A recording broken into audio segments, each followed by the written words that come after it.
Morning friends, Grace and I hope you're having a wonderful day. Well, I'm so excited for this video. I'm really excited for this project on a personal level because, I absolutely adore wildlife. I always enjoy making some kind of a wildlife tree, but this year we're taking it up a notch. We're doing a gourd Christmas tree with dried flowers.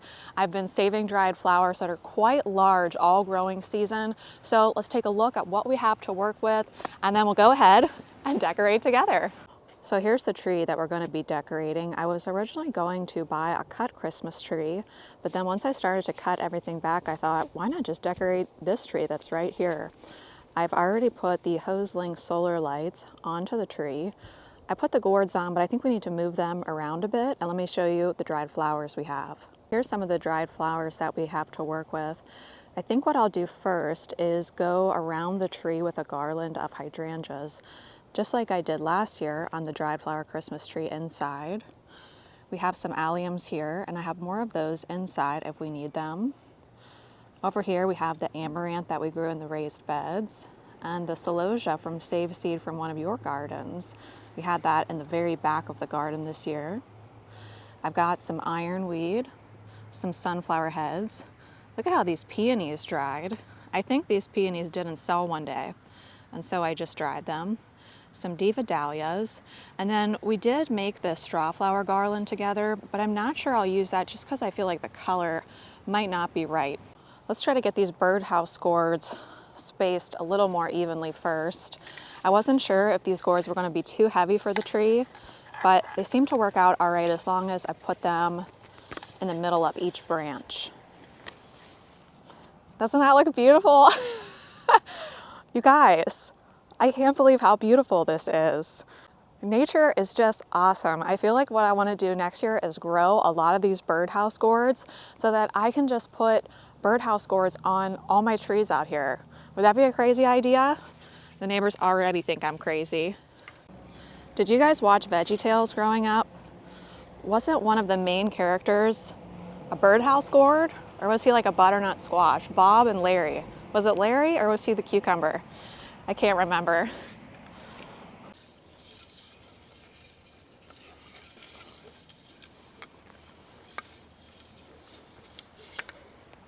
So I have both Limelight Prime, which is this one, and then Limelight Hydrangea, and they look pretty different. So I think what I'll try to do is one strand Limelight Prime, then regular Limelight, then Limelight Prime. And if we don't have enough for that, we can always use some of the brown Limelights that are out here.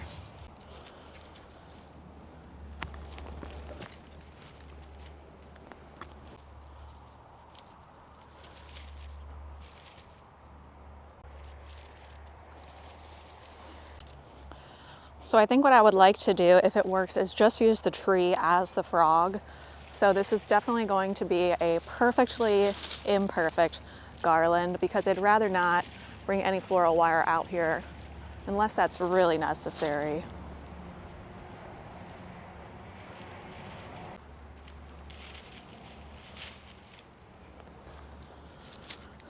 So I'm not totally sure if the camera's picking this up, but what I'm doing is taking our hydrangea stem and weaving it in and out of the green giant arborvitae, and that does seem to be securing it pretty well, providing we don't have a crazy storm. So I'm getting the feel for the tree now, and I think what I'm going to do is just follow where the tree leads. I originally thought I wanted to swoop very symmetrically back and forth, but the tree really doesn't want to do that in terms of holding these branches on as a frog. So I'm just going to let the tree decide how it wants to be decorated.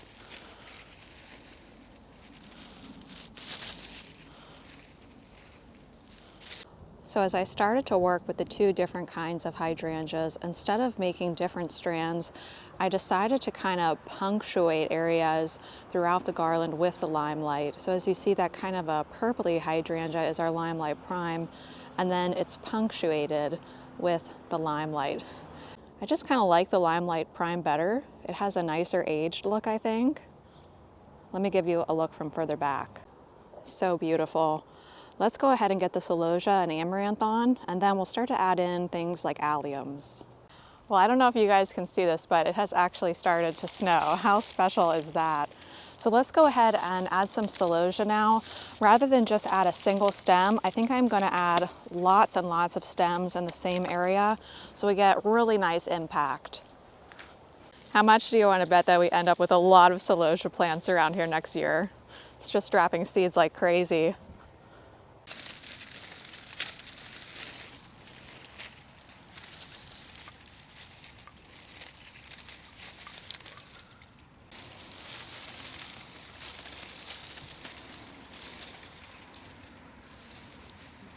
What are the chances I can get this into the top of the tree? Not so good.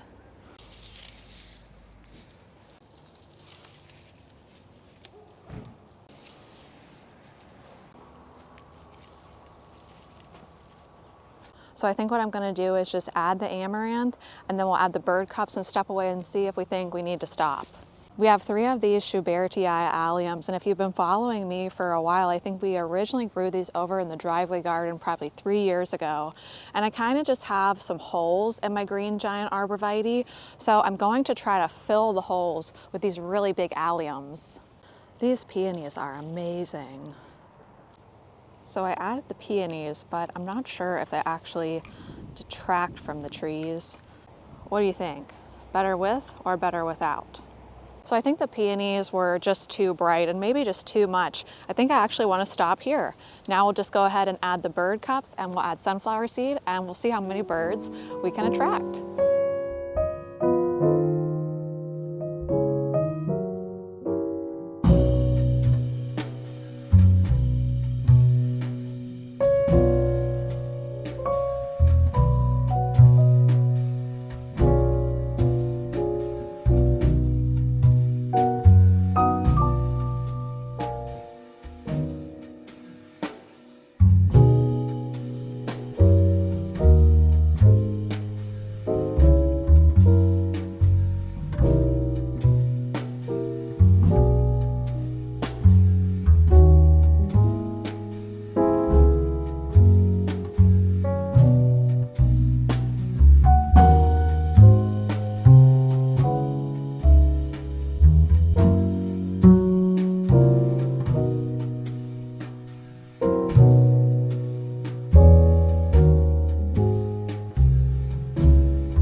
Friends, we have really lucked out.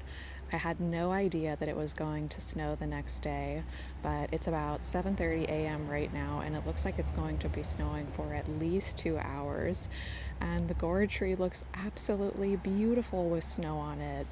I did add some more bird seed into the cups, just some sunflower seed that I had. So let's just walk over to it, because I feel like this is such a magical morning out in the garden, and I really want to cherish it. Is it snowing where you guys are right now? I think what I'm going to do also after the cottage is delivered, which is happening before Christmas, I can't even believe how quickly everything is happening. I think I'm going to add some more green giant arborvitaes over to that tree line, because we need some more height in terms of privacy over there. But oh my, this is the most magical thing that has ever lived in our backyard.